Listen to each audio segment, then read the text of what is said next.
Bismillahirrahmanirrahim. Assalamualaikum warahmatullahi wabarakatuh. Perkenalkan, nama saya Nisa Febriani dengan NIM 19040300105, mahasiswa dari Institut Agama Islam Negeri Palopo, Fakultas Ekonomi dan Bisnis Islam, Program Studi Manajemen Bisnis Syariah MBS kelas 5C.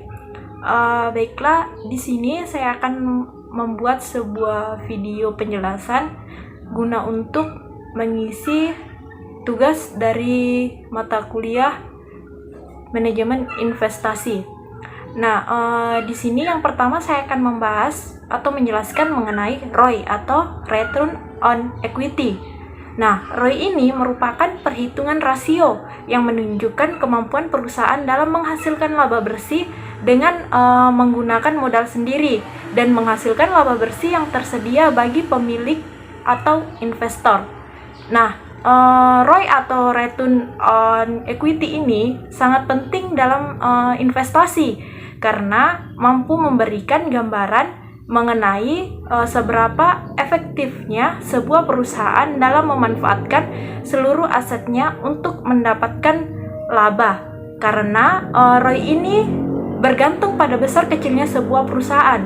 Jika misalnya perusahaan kecil, tentu perusahaan tersebut juga memiliki modal yang kecil, sehingga laba yang dihasilkan juga kecil. Nah, yang kedua saya akan menjelaskan mengenai EPS atau Earning per Share. Nah, EPS adalah laba perusahaan yang dibagi per lembar saham. EPS ini merupakan rasio keuangan yang mengukur jumlah laba bersih yang diperoleh dalam setiap lembar sahamnya beredar. Dalam sebuah perusahaan, biasanya EPS itu berbanding lurus dengan revenue atau pendapatan.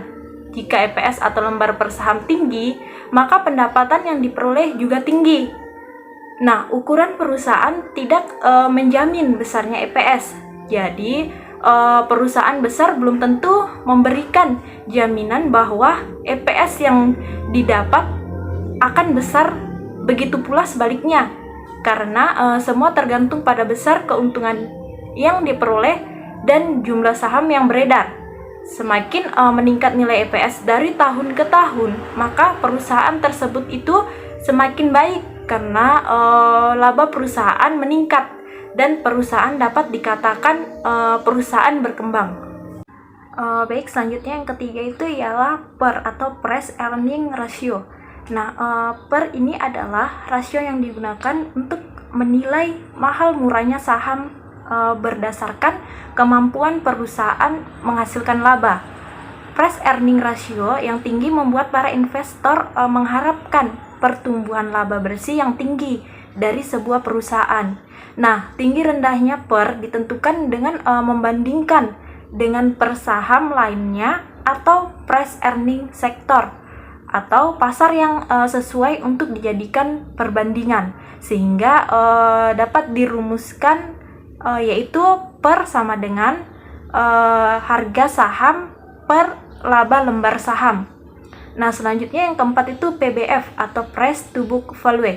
Nah, PBF adalah rasio harga saham terhadap nilai buku perusahaan. Nah, PBF merupakan ukuran yang berfungsi untuk melihat saham suatu perusahaan tergolong mahal atau murah, atau untuk menilai harga saham yang ditawarkan oleh suatu perusahaan tergolong murah atau mahal. Nah, nilai PBF sendiri didapat dari pembagian harga per lembar saham perusahaan dengan nilai buku atau book value, yang dimana book value itu sendiri adalah modal sendiri yang dimiliki oleh suatu perusahaan. Nah, nilai book value ini juga bisa didapat dari perhitungan aset dikurangi dengan utang. Rumus untuk mencari nilai price to book value yaitu PBF sama dengan harga saham per book value, dan rumus untuk mencari book value yaitu book value sama dengan nilai ekuitas per jumlah lembar saham beredar. Selanjutnya yang kelima itu DY atau dividend yield. Dividend yield atau DY itu adalah metode yang digunakan untuk mengukur jumlah arus kas yang diperoleh untuk setiap uang yang diinvestasikan dalam posisi ekuitas. Atau dengan kata lain, dividen adalah bagian dari keuntungan perusahaan yang dibagikan kepada pemegang saham. Nah, dividend yield ini pada dasarnya merupakan pengembalian investasi untuk saham tanpa capital gain. Nah, contohnya itu misalnya saham perusahaan A diperdagangkan sebesar $20 dan membayar dividen tahunan sebesar $1 per saham kepada pemegang sahamnya. Selain itu, saham perusahaan B juga diperdagangkan dengan harga $40 dan membayar dividen tahunan sebesar $1 per saham. Nah, hasil dividen perusahaan A adalah 5%, sedangkan hasil dividen perusahaan B hanya 2,5%.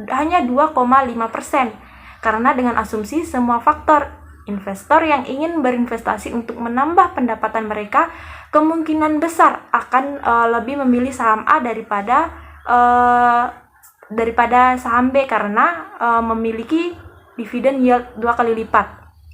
Yang keenam tuh DER atau debit to equity ratio. Nah, DER atau debit to equity ratio merupakan rasio yang menunjukkan presentasi persediaan dana oleh pemegang saham terhadap pemberian pinjaman. DER ini sendiri digunakan agar dapat memberikan informasi mengenai seberapa besar ekuitas dari pemegang saham yang digunakan untuk menutupi keseluruhan hutang perusahaan. Sehingga para investor ini pada saat rapat umum pemegang saham dapat menyepakati jumlah dana perusahaan yang dibiayai dengan hutang sehingga return yang sesuai tetap dapat diperoleh. Nah, semakin tinggi nilai DER ini pada perusahaan, maka menunjukkan total hutang semakin besar dibandingkan dengan total equity atau modal. Mungkin itu saja penjelasan dari saya. Lebih dan kurangnya mohon dimaafkan. Akhir kata dari saya, wassalamualaikum warahmatullahi wabarakatuh.